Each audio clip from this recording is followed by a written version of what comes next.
Mr. Krishnan, good evening.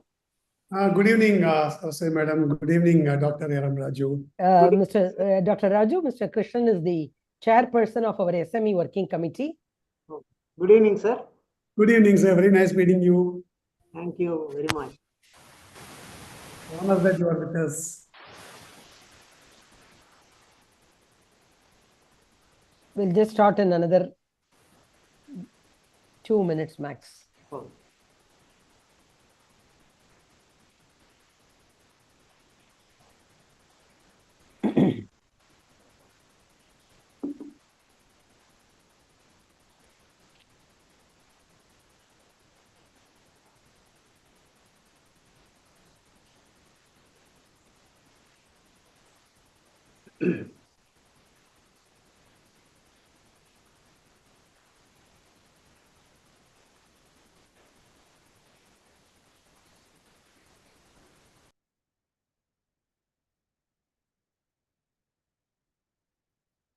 For 2.5 decades, we are friends, right? Yes, Dr. Raju. I'm also trying to see the date back. Yeah. As he was mentioning, I know Dr. Raju for more than 2 decades, as he said. Probably both of us are getting old, but still talking about the same MSMEs.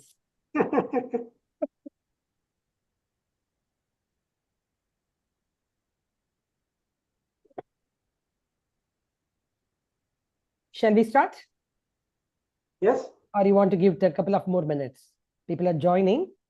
Maybe another 1 minute.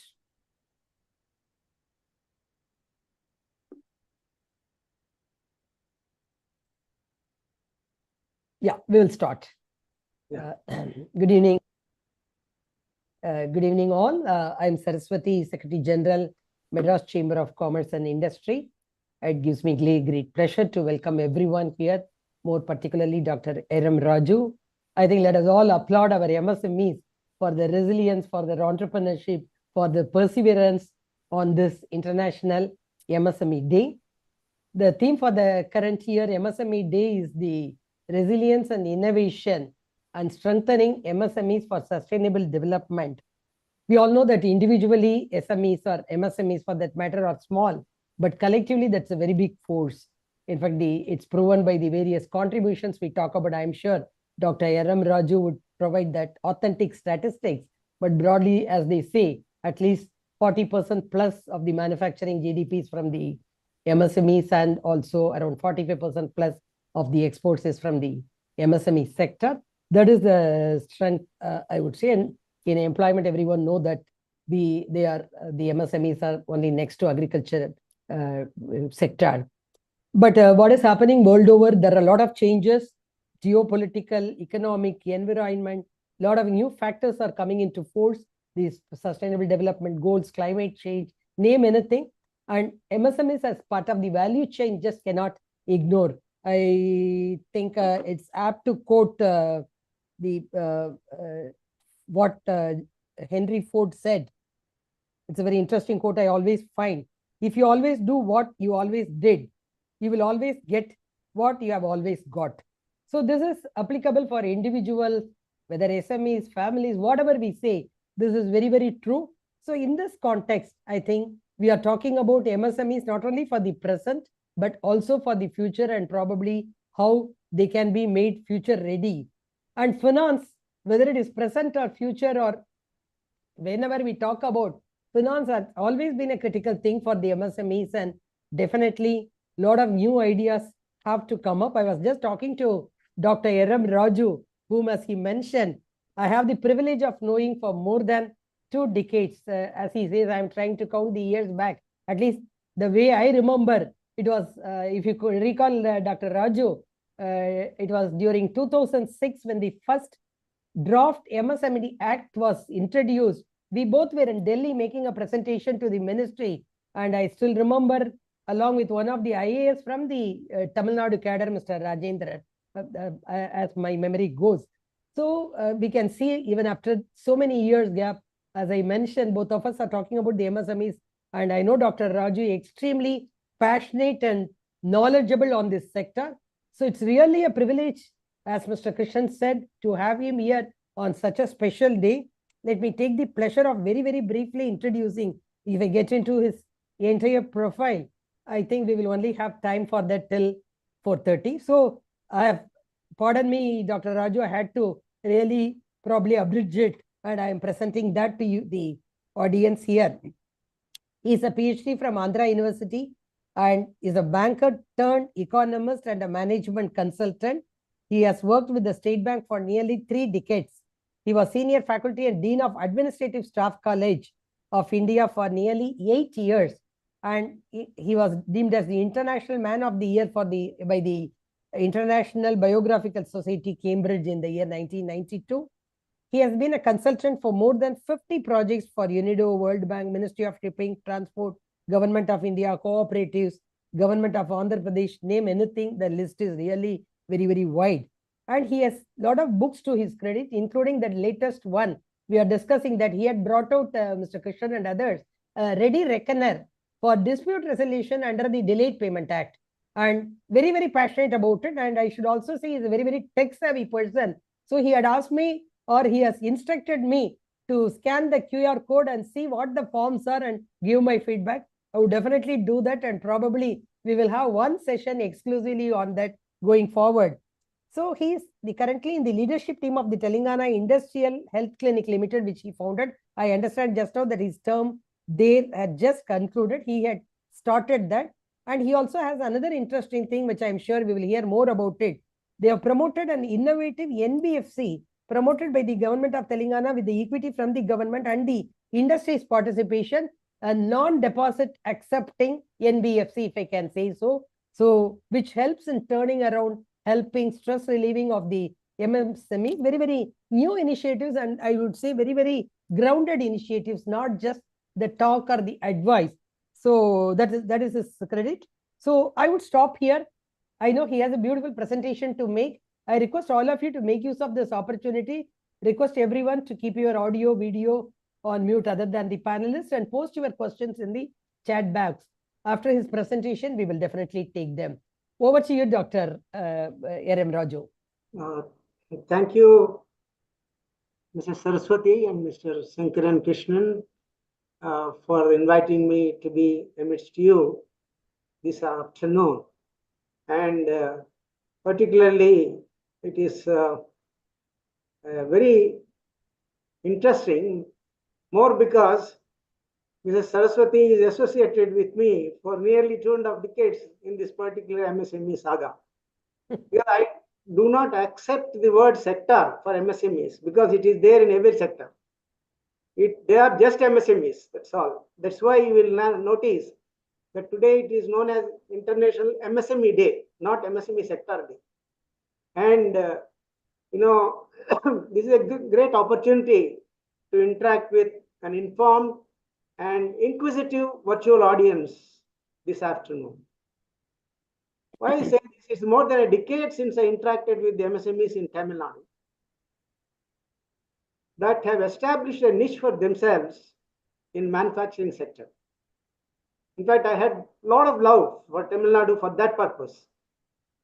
When somebody talks of manufacturing, I invariably quote Tamil Nadu as number one. Then I say Maharashtra. Then go to Gujarat, and certainly not any other state in that particular order.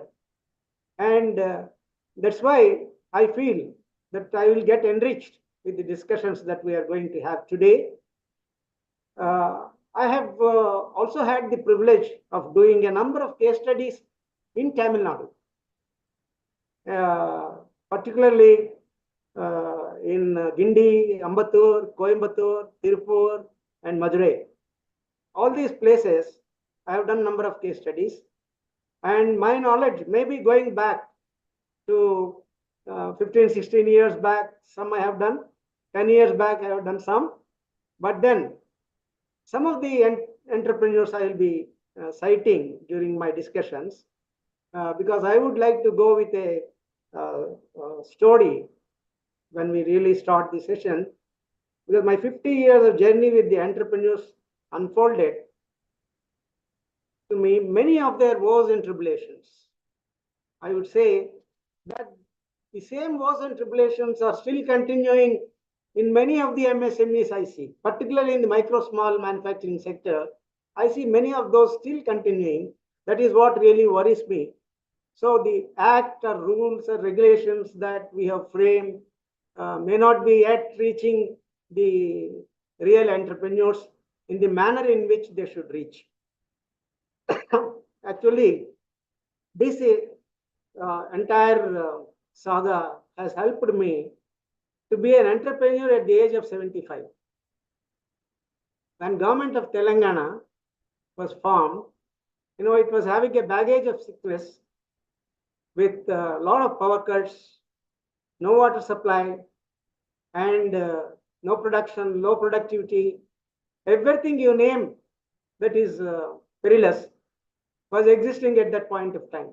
So they asked me after a couple of, the slick committee meetings, those days we were having, you remember, state level interinstitutional committee, which did not deliver, and therefore it had to be wound up by Reserve Bank of India. And after all those discussions, they asked me what to do with these sick enterprises. I said, they are not sick, they are only stressed. Why do you want to call them sick and send them to hospital or to the deathbed? Let them have the still life and then let them enjoy. So that made me set up this enterprise for the government of Telangana. And this is known as Telangana Industrial Health Clinic Limited. The name clicked with the minister in less than a minute. After 10 minutes of presentation, he asked me, what do you want me to do? I said, you make your symbolic presence with 10% of the equity, and we will take it forward. But we expected banks to join the equity, which did not happen till date, because they are dead against revival and restructuring, because they don't want to, rejudge themselves. That is the main reason for revival restructuring not taking place. They feel that, like judges, their word is the last word. Similarly, that are the banks. Once they declare NPA, that is the last word. So we have started this enterprise mainly to relieve the stress. And within 5-year period, I'm happy to place on record, we have invited NPAs without becoming NPA, with 0 NPAs, net NPAs. We are now at a profit of 90 lakhs at the end of March 2024. And we have not fleeced the entrepreneurs. We have been charging only 10% rate of interest wherever monetary assistance was to be given. For women, it is 1% less, because I have some soft corner for women as a brother of 6 sisters and a daughter of 3 daughters. And then I'm always gender sensitive in that regard. Let me now start off with this brief introduction. Why we are discussing today?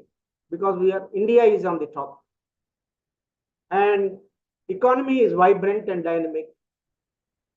Sorry, the presentation is not seen. I can put the share the screen. Yeah, please. You are able to see the. Yes, Dr. Raju. Yeah. We are able to see this now. And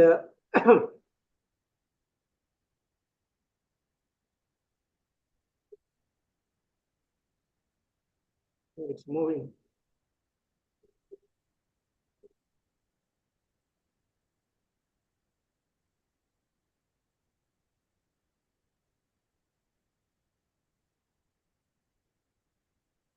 Yeah, it's moving. It's moving. But it's moving fast. I think you have skipped some slide. Fast. That's what I'm. I'm just trying to see which slide you are in. No, yeah, you have to come back. Yeah, this is the first, I guess. You're able to see the full screen? Yeah, India on top. Yeah. Yeah. See, we are economy very vibrant today. Whole world is looking at us, and they recognize that India is something very different from what it was in the yesterday decades. And we have been growing consistently at 7 to 7.5%. Yesterday, Mr. Shaktikant Das, Governor of Reserve Bank of India, was mentioning that we will grow consistently at 8% in the next 5 years. This is a welcome news for us. By 2030, we will be world's third largest economy next to China and USA. Then, if you look at EPW of the 5th June, there is another good news. If you follow the digit deflation on valuation, they say that we have grown even in manufacturing, where we had some reservations. The growth of manufacturing, we had some reservations. But then PMI is today at 60, and that is the brightest spot that we have today. That means really manufacturing also we are growing, but yet credit to MSMEs, the penetration is as low as 14%, with estimated credit gap of nearly 25 trillion. 26 trillion, while the outstanding credit as at the end of December 31st, 2024 was 25 trillion. And so the gap is more than what we have as outstandings. And as you know, outstandings is not disbursements. It is disbursements plus interest plus expenses plus so and so inspection charges and so on. Therefore, there is a need for us to really go for some inquest as to what is exactly happening in this particular area. We made a study at the Telangana Industrial Health Clinic Limited in coordination with Center for Economic Social Studies. The table is self-explicit for you. You will find pandemic effect of more than 50%. Lack of demand is more than near 40%, and then increased cost of raw materials is 30%. Lack of or inadequate finance is 23%. Labor problems. This also is because of the NBFCs giving short-term credit. Otherwise, the gap would have been much more. The labor problems are there to the extent of 22%, because migration of labor is almost universal in the whole country, not even our own country, but also in the whole world. And there is at least 18% are performing on, single shift. This study revealed us that financial products need innovation. While entrepreneurs are optimistic, mind you, we have quite a large number of entrepreneurs who are quite optimistic. And if you look at the startups also, though 50% have failed, you will find that the rest 50% have gone to bourses. And the failure of 50% also is because of a variety of reasons. And that's one of the reasons. And then you will find, while entrepreneurs are optimistic, bankers border on pessimism and view this entire sector, the entire MSMEs, as something of high risk, despite low level of NPS. There is inflexible system-based lending that is going on now. Unlike in the past, I see many gray-haired entrepreneurs here. They must have seen many of the field officers visiting them, branch managers visiting them, engaging them, discussing with them. All that sort of things do not happen today. Everything happens on the machine. Machine is dictating and man is delivering. And there is a declining customer engagement, and there is a trust deficit between the entrepreneurs and the lending institutions. We need to build this trust deficit if we are really going to devise some new products. And if you find how these banks are today lending, they are either going by CGTMSE guarantee, or by NSIC guarantee, or by the export credit guarantee if they are exporters, or co-insurance products, then balance sheet and ratio-based lending, faceless lending is the order of the day. So we need to have innovative financial products, and we also need to have innovative institutions as well, dedicated to lending for MSMEs. Institutional deficiencies are not peculiar to just India.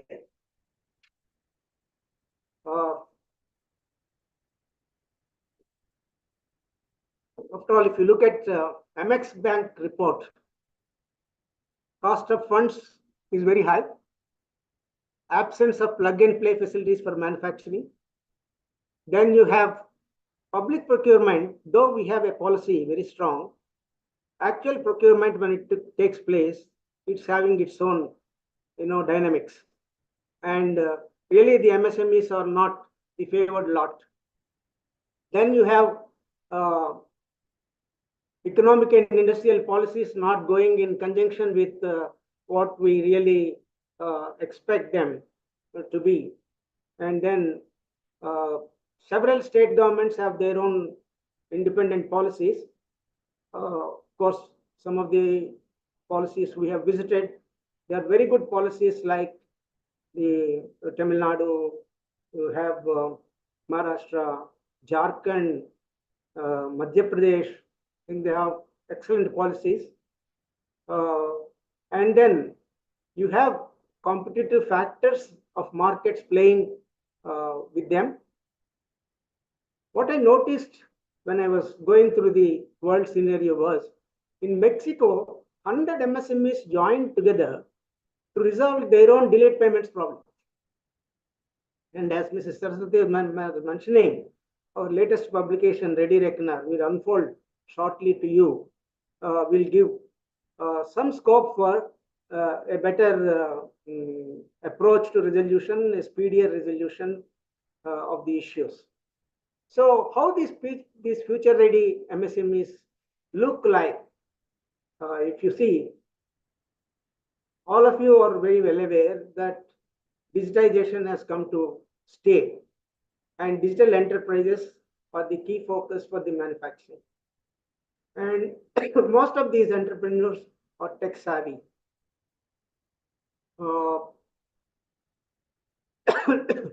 Then they are employment intensive, and they are also gender sensitive. They want to get equity oriented, they should get equity oriented, but still 96 to 98% are debt oriented. And domestic to global markets, they are quickly transforming because they are market sensitive. Earlier, they used to feel whatever they produce, the market should pick up. Today, they are producing what market needs. That is the big change that has happened with the MSMEs.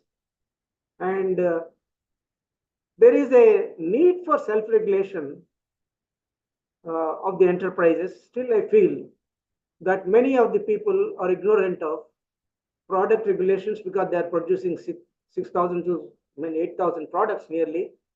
And there are process regulations, there are financial regulations, and there is no way in which they can conform to regulations in such a excellent fashion unless they look at themselves and self-regulate, so that all the three boxes will come into one.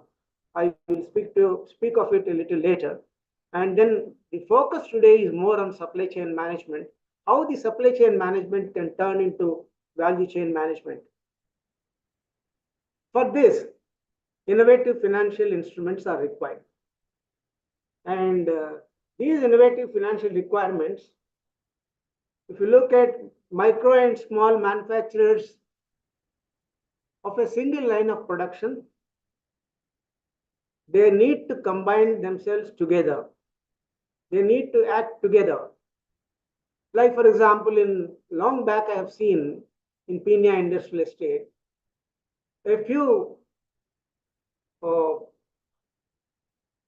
Sardaji enterprises joined together, combined their limits of LCs and guarantees, and requested the bank, their bank at that time was Canara Bank, asked them to facilitate import of iron and steel of the order of 200 crores.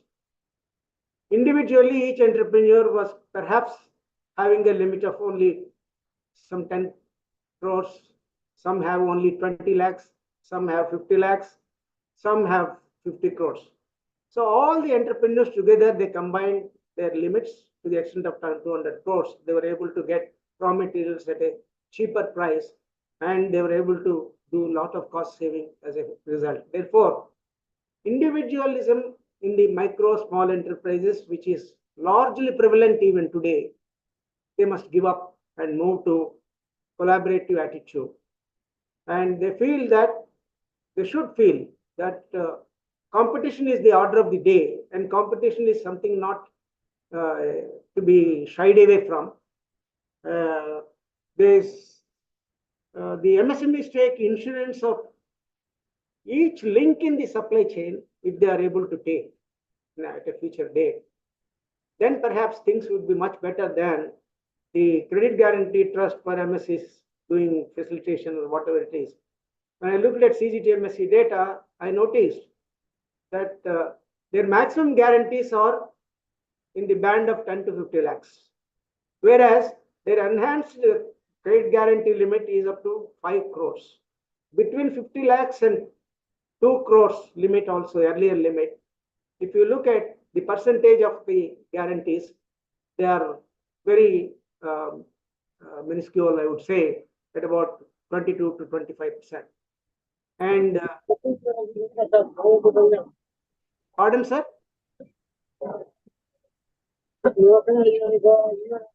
Sorry, please be on mute.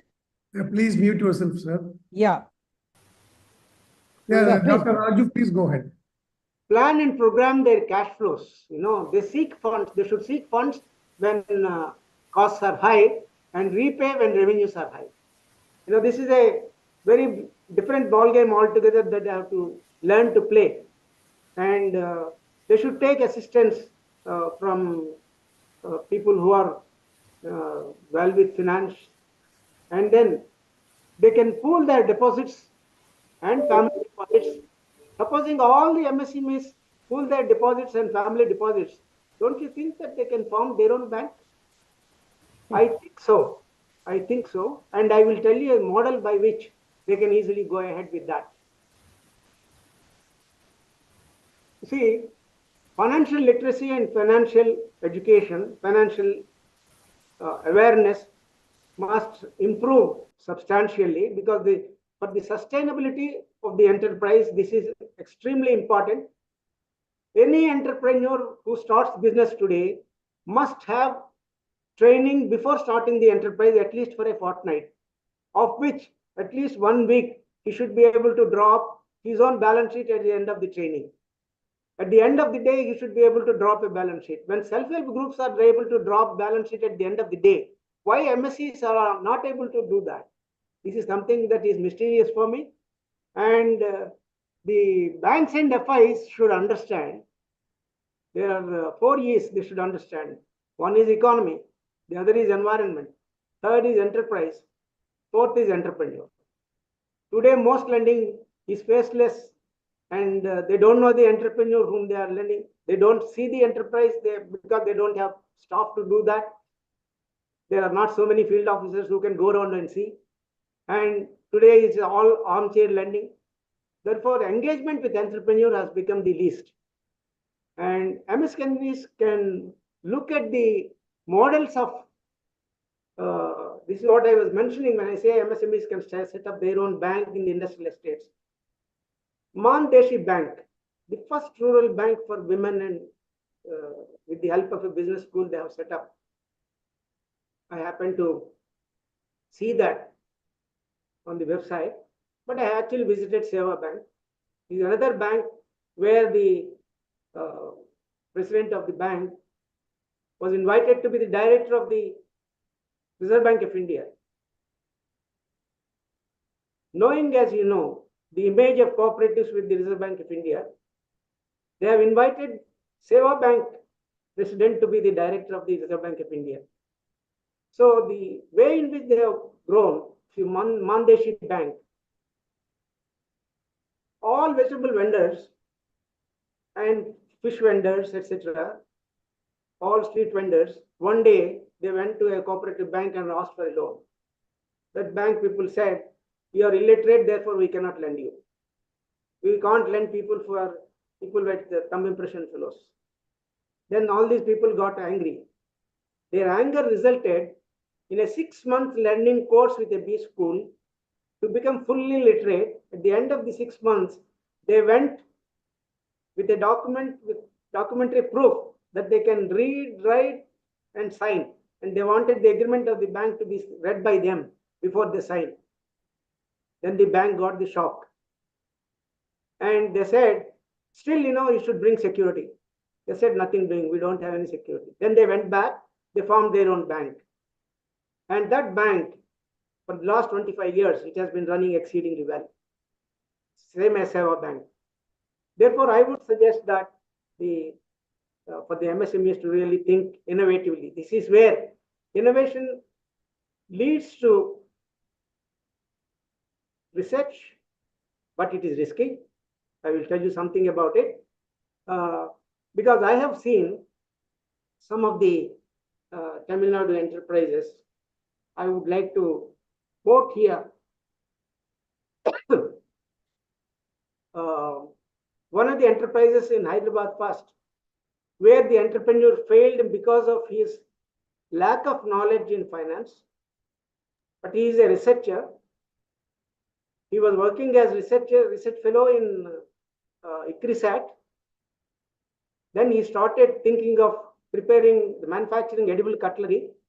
He devised his own duff for that purpose, and a machine which can really create whatever forks or spoons or whatever cutlery they want, including plates. He used to pull out of the machines.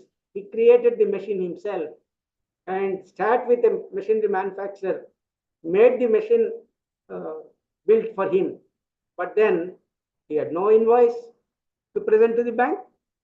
Therefore, bank said, "No, I can't believe your cost." They said, "Just give me 10 lakhs. He went and asked Bank of Baroda and Bank of Maharashtra first. And Bank of Maharashtra gave him money of 10 lakhs. But this man doesn't know how to handle the 10 lakhs.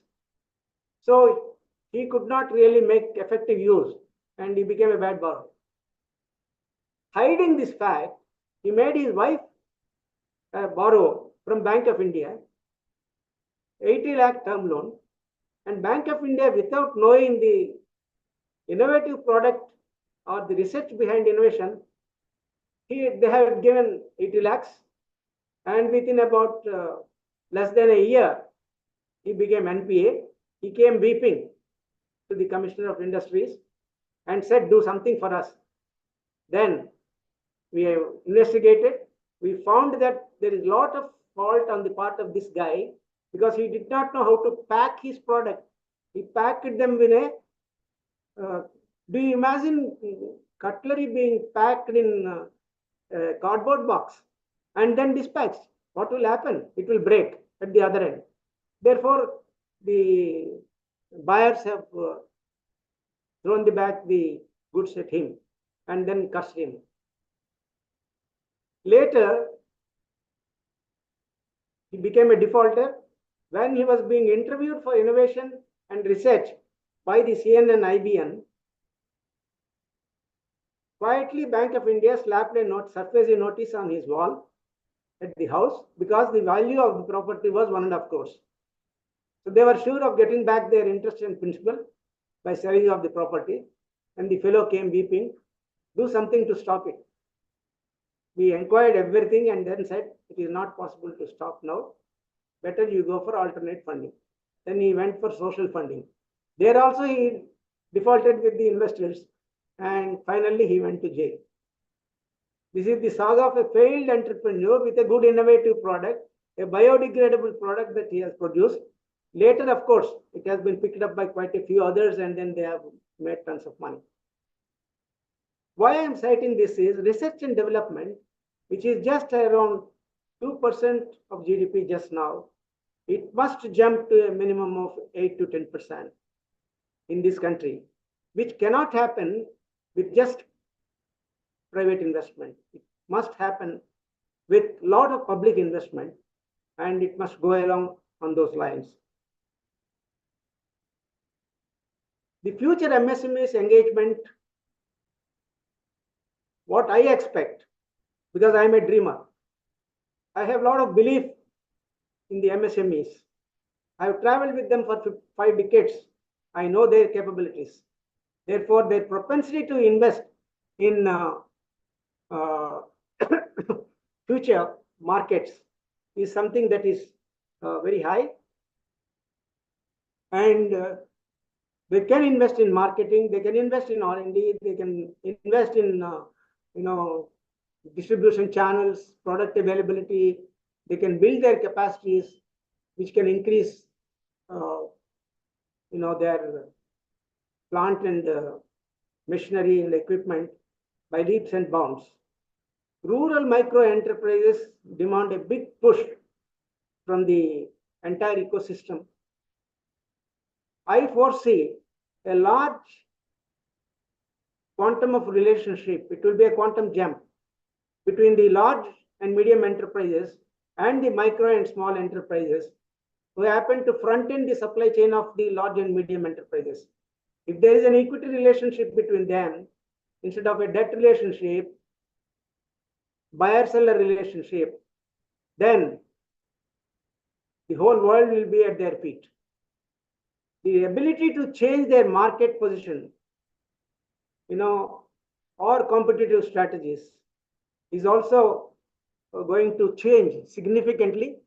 That enhances their source of uniqueness, makes the cost differentiation an advantage, and they can change the rules of the competition and create uniqueness.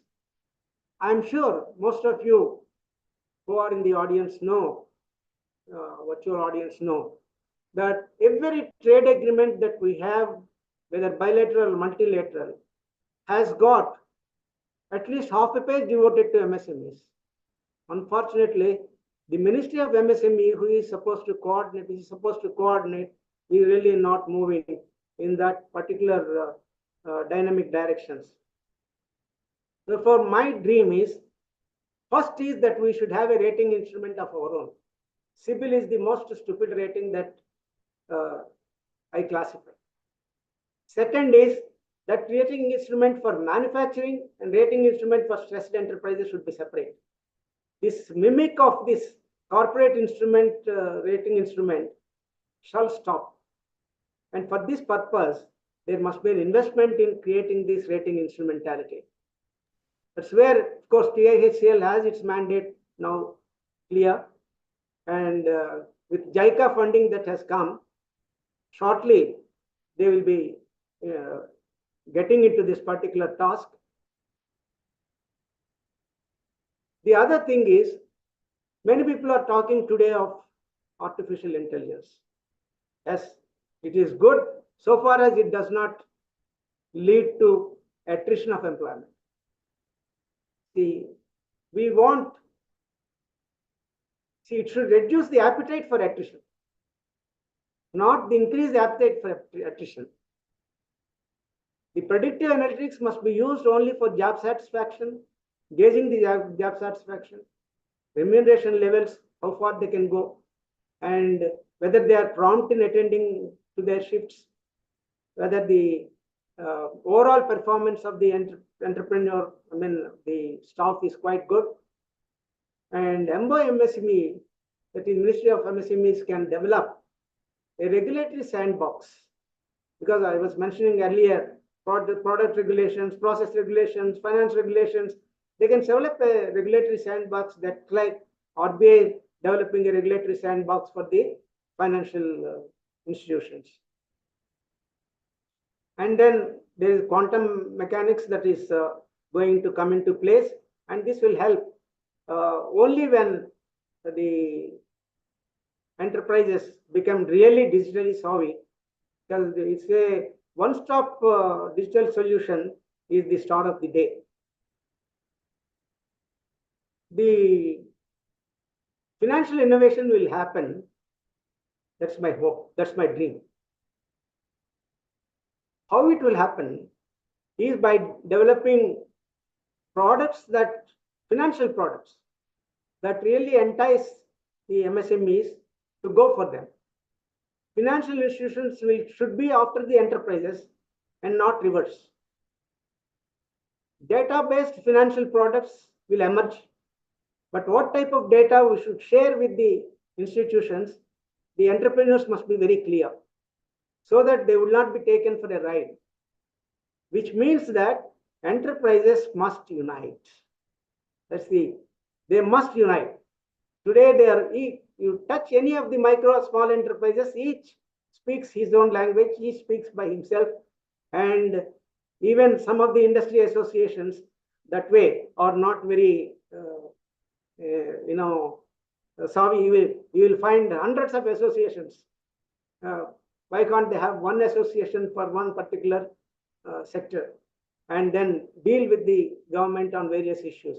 ERP solutions are increasingly getting adopted. This helps monitoring and supervision virtually. And then insurance for each link in the supply chain, if you can think of, then it will save the day for the entrepreneur.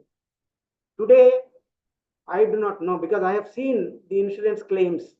Not even a single MSME has filed an insurance claim because they know that their machinery is insured, their produce is insured, their products are insured, all stocks are insured.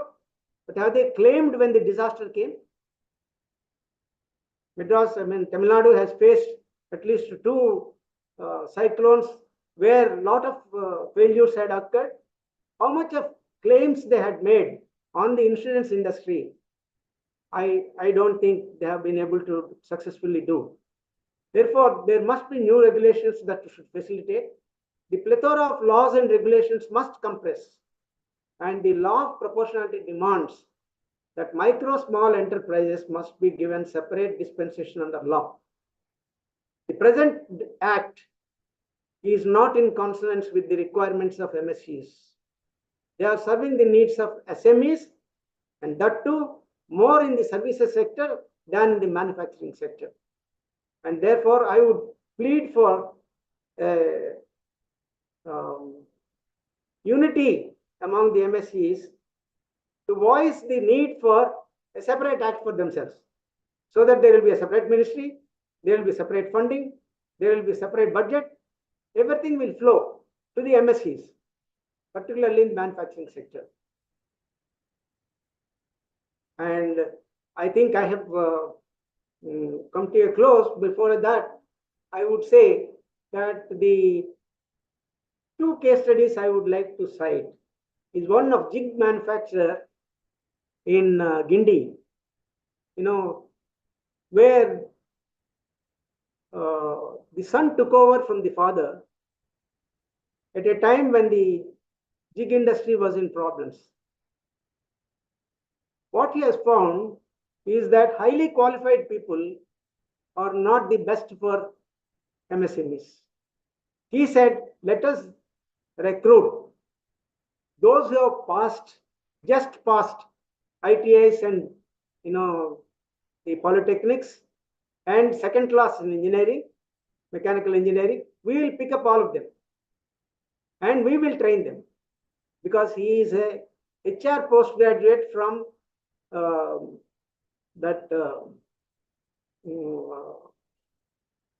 business school in Odisha. He came back and he established his own training institution. He trained them, and then he has given full confidence, full independence to the shop floor supervisor. Regular interactions were being held. Every morning he used to hold one class before going to the plant, and within a year he turned it into an export unit. And I find this is Lakshmi engineering industry which I am talking of. All of you must be familiar with. It is one of the leading exporters of jigs and jigs spare parts. The second institution I have had occasion to meet up is the Rossi Flexi instruments manufacturing. I fully forgot that name. That industry, it had set, it's a partnership company, firm, it had set its own limits of growth. Every year we will grow only by 10%. Our market is getting restricted only to that extent. He never used to go for unknown buyers, but they're all international buyers. And he succeeded exceedingly well. I don't know the present status of that enterprise because I could not find on the website the current status of Rossi. So I cannot vouch for it. So you will find that there are good number of cases even in and around Chennai, Sriperumbudur, any of the industrial areas of Tamil Nadu. You will find any number of enterprises where lessons can be drawn, and industrial tours should be arranged by the associations, just like we arrange for pilgrimage tours. It's an industrial pilgrimage tour that should be arranged by the federations like yours, or Madras Chamber of Commerce and Industry should organize industrial tours with the entrepreneurs at least for a fortnight, both within the state and outside the state, depending on the resources that they can mobilize. And today, such tours also must be eligible for financial support from the Ministry of MSME. They are now giving that finance to going outside the country. They can as well give that finance even for going within the country and learn for themselves. And with these short remarks, I would say that I'm reminded of Sadhguru Jaggi Vasudev's saying, we are at the tipping point. It's a great challenge and opportunity. We should be part of the solution and not the problem. Let us not talk of problems, let us talk of solutions, and that is going to decide the future of MSMEs. Thank you very much for the patient hearing and opportunity that you have given to interact with all of you. And any questions I will take now, depending on the time that the Federation allows. Yeah. Thank you so very much, Dr. Raju. It's a brilliant presentation, very, very practical, grounded, candid. We have some questions in the chat box. Can I read it out for you? Please, please. Okay. Some of the very specific, I'm not getting into individual cases, but let me start with, I think, what Mr. Sriram has posted. He has said, what is your view on the MSME payments rule that the government has proposed? There seems to be mixed views. Will it really benefit MSMEs? Sriram, would you like to add anything? You can unmute and add. Repeat the question, ma'am. Sriram, would you like to? Yeah. Can you hear me, madam? Can you hear me, sir? Yeah. Yeah, Sriram here. No, this is the MSME rule, that was passed towards the end of last year, which has been kept in abeyance for now. Where you don't get an income tax exemption or till the time you make the payment. Yeah. There seems to be a lot of mixed. I mean, at the outset looks like it's very good for MSMEs to get realized payments on time. But in fact, a number of them have actually, withdrawn their registrations and, because of the fear that the principals may actually not want to, follow the rule and therefore not pay. So what do you think, sir, about this? And is there a better way to address this? I think they should enact this and implement it. They should not go by the threats, because small enterprises, they have faced the flak.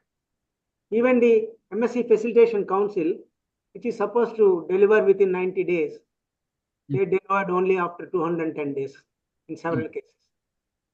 And they had to go to court of law to get their delayed payments resolved. And unless some, a powerful weapon like this comes, fiscal incentives are by far the best incentives that you can ask for. Give up all your present incentives. I would suggest that all associations should say, we don't want any government to give bloody incentive. I'm not a beggar. I don't want your incentive. But give me fiscal facilitation, like what happens in Japan, what happens in China, Germany. They give fiscal concessions. They don't give cash incentives like what we give to the entrepreneurs here. So you give when the technology changes, it changes very, very fast. You have seen the changes that have happened from, floppy disk to circular disk to now you find mobile sticks, and now you find on the mobile, this change has gone so fast that has made many enterprises sick. And unless you are in a position to really help technological innovations and fund them frequently, every 5 years when the technology changes, when the entrepreneur wants to move to a higher technology, he should be facilitated with a very low cost funding. Because not every time he would be able to get equity. Because the angel funding is not happening to the MSEs as we expected. Venture capitals anyway don't touch the micro small. They will touch only the medium and large. Therefore, we should have separate funding organized for micro small manufacturing enterprises. Though they have announced the fund, and I think it is kept with SIDBI or SBI, but the channeling of the fund to the needy is not taking place. And there is no evaluation of any of these funds. 36 funds are floated by SIDBI. Who are enjoying these funds? Where is this money going? And I am at loss to understand. That's why today, when I heard that, in the budget, there is going to be a separate MSME bank that is coming forth, I felt quite happy. But then we have to see how it shapes up. Because unless it has many branches with, supporting advocacy staff, which can move credit with extension, which is the basic need of my MSEs like in agriculture, MSEs will not flourish. Have I answered your question? Yes, sir. Yes. Would you want to add anything more, Sriram? He's again the chair of our Economic Affairs Committee, quite active on the SME front as well. Sriram, would you like to add anything so more? one of the things, like towards the end that you said in terms of distribution, my personal view has been that one of the things that the government should kind of push or promote is to help NBFCs lend more to MSMEs. If you look at the RBI policies themselves, what are called the base layer NBFCs, the small ones, these are local 1 district, 2 district NBFCs who lend probably 5, 10 crore, 20 crore portfolio. These are perceived to be problems for the financial system from RBI's perspective. They are not encouraged or something like that. But in fact, if you look at MSME funding, it is these smaller entities that are actually, probably providing the lifeline, maybe at a higher cost at 24% or 26%. But if let us say this MSME bank comes in and there is a downward relationship with some of these good NBFCs, and if access to finance to these good NBFCs are better, that should be, the distribution of finance to MSMEs at the tier 2, tier 3 cities will be a very, it'll be smooth, channeling it. If they can bring down their lending rates to 13-14% even, I think that would be a huge benefit to them. If there is a proper chain right from an MSME bank down to small time NBFCs, actually. Let's hope. There are 4 institutions I would cite that we should target. One is small finance banks. Yeah. Other is urban cooperative banks who have been mandated to achieve 75% of their lending to go for priority sector by 2026. And by 2024 end, they should have reached at least 60%. The third set of banks is, why not the MSMEs themselves float a bank? Why are you asking for NBFC? As I was telling in my presentation, you look at the women who have floated their banks and running successfully. With entrepreneurs floating a bank, it should run more successfully than anybody else. The third thing is NBFCs, you have said, why the RBI has been harsh. I can cite to you, I have floated NBFC and running successfully, lending at 10% and 11% where it is required, and not beyond that, with no extra charges anywhere except in the processing fees in the initial period, which is between 10,000 to 1 lakh, depending on the money he required. depending on the investment that he has got. You know, several NBFCs who have got international funding, who have got venture capital funding, who are boasting on the Economic Times and Financial Express, these webinars, that they are reaching, 3,000 numbers.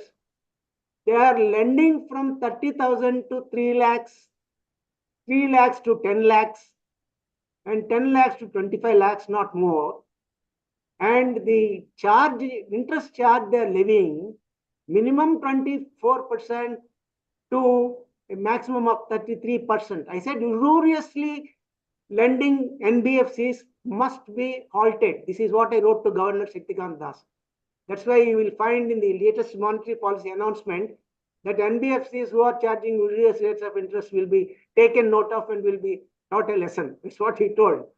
So NBFCs, if they are conscious and if they are truly wedded to the MSMEs themselves, particularly micro small enterprises, they reach, as you say rightly, if they are district-oriented NBFCs, one district, one product, then one district, one NBFC.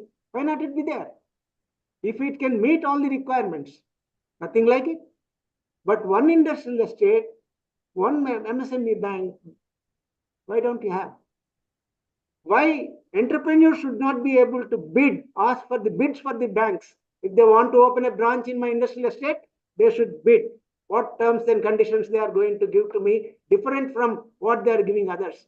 If they are going to open in my cluster, they should tell me what additionality they are going to give to me, and just not permit them to open branches left, right, and center in clusters and industrial areas, industrial parks. You should ask them to close down if they are not servicing you. This is what my message, very strong message, because I am passionate about the sector. I've been working with the sector for 5 decades. I've seen these people functioning, and they are now wedded to machines and not the entrepreneurs.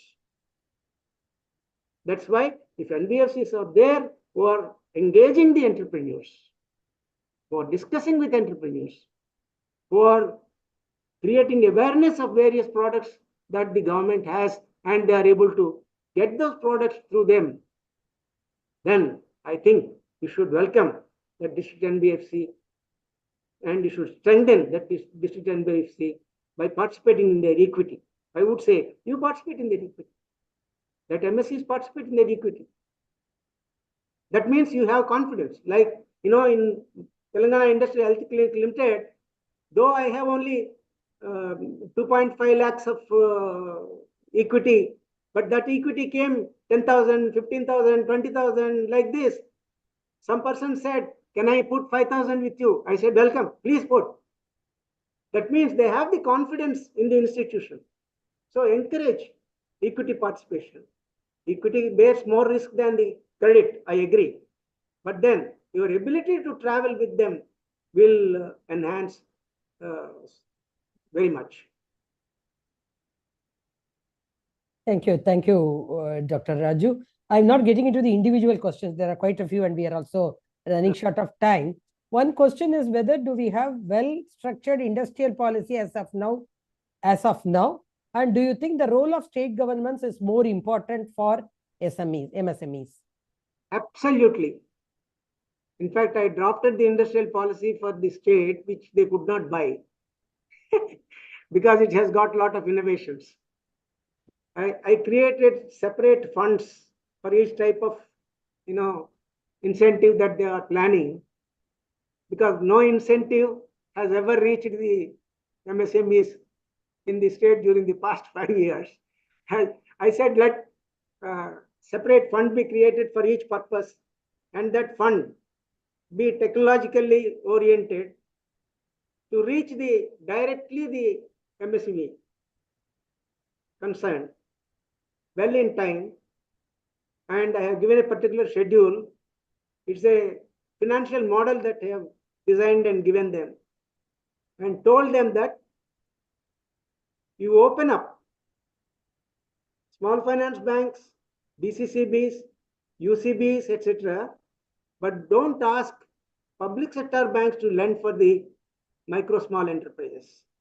In the SLBC, make it very clear that anybody who is wanting to finance micro small should be financed only by the SFBs, UCBs, etc., whose ability to engage the entrepreneur is far higher than the PSBs today.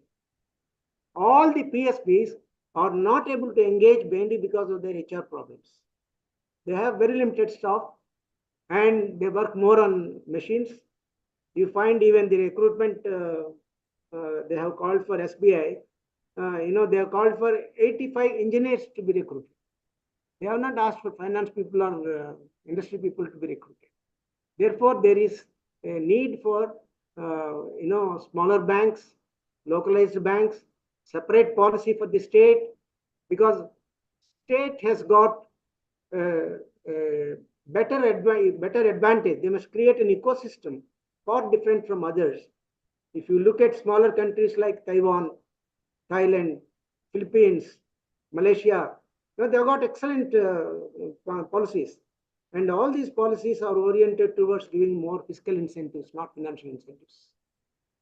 States can leverage more fiscal incentives. Just give 0.25% discount in GST, 0.5% discount in GST, 1% discount in GST, and see wonders happening, because they will get digitally savvy, number one.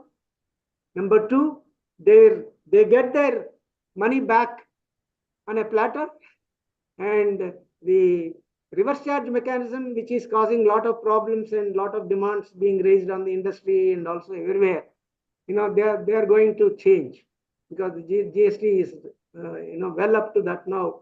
They have seen the appeals that are coming forth in that particular direction. Therefore, GST is going to become a better instrumentality over the period of time. And with this fiscal regime, we can improve for better. And states are the major source of ecosystem, I would say. So that ecosystem building through a very well-sounded, well-implemented, well-consulted policy. They should consult all the stakeholders before drafting the policy. After the policy is drafted, they should again get the approval of the stakeholders. When the stakeholders say, yes, we are through with the policy, we are with you, then you launch the policy.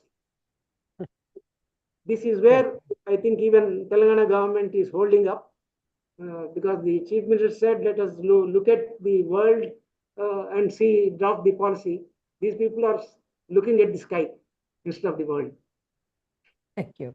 That's good to know. In fact, I was about to say probably we should do a small exercise of getting the best practices from the globe on different policies. Everything may not be suitable, but probably we can pick and choose. You were mentioning about Japan, we are mentioning about Taiwan. So maybe we should pick those points. What, Mr. Krishnan?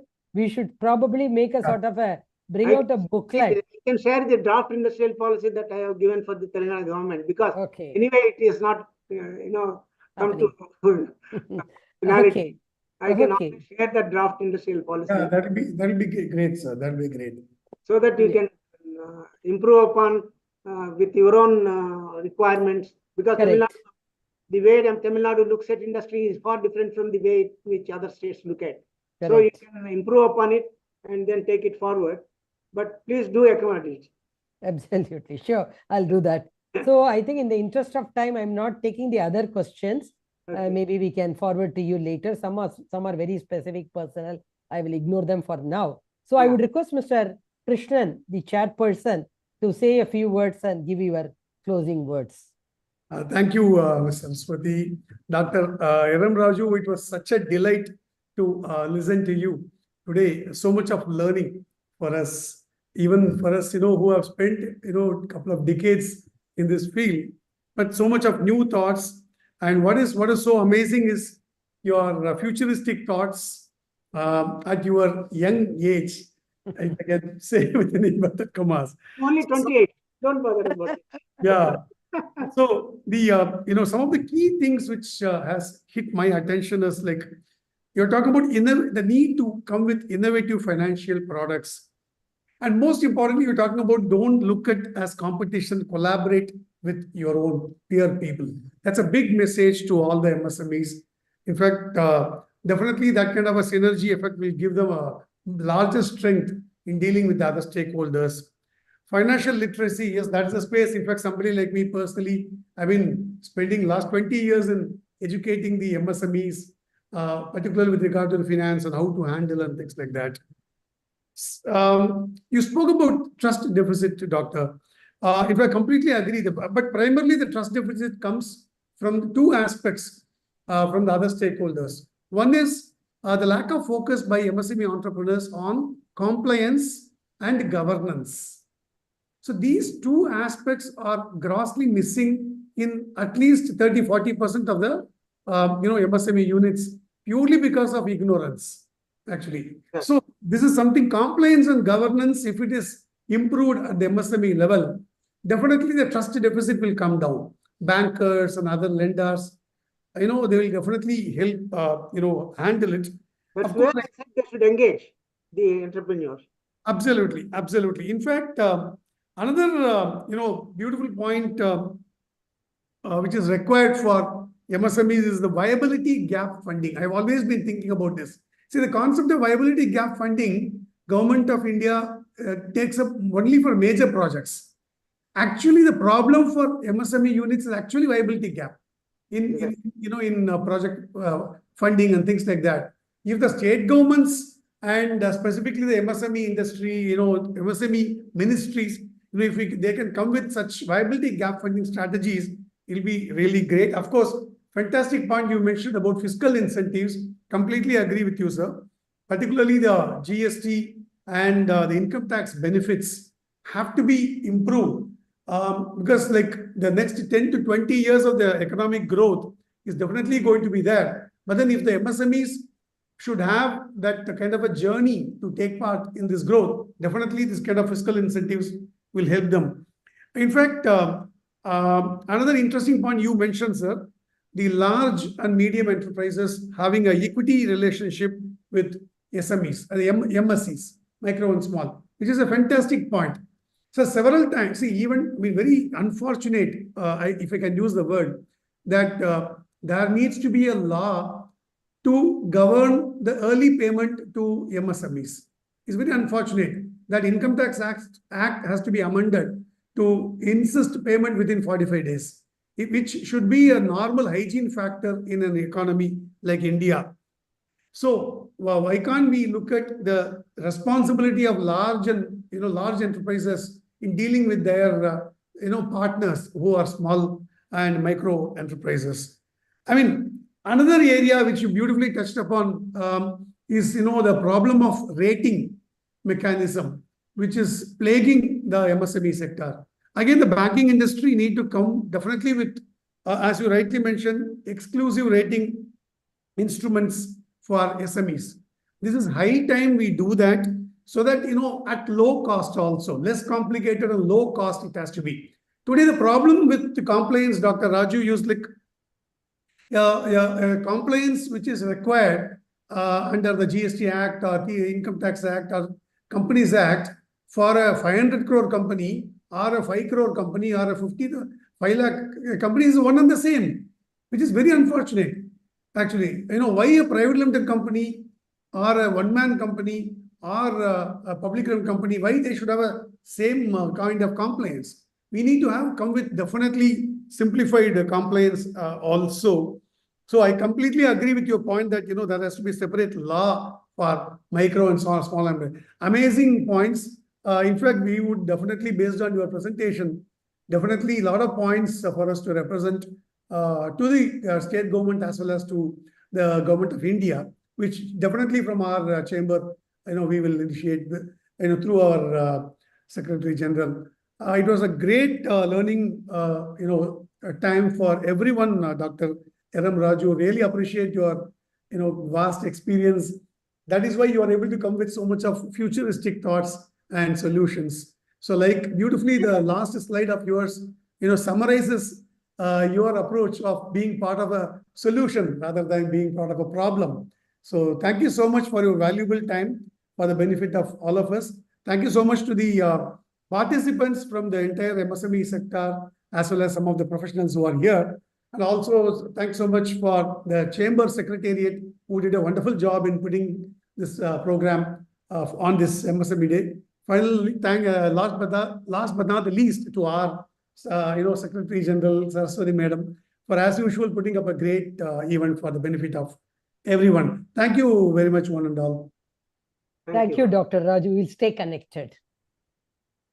Bye.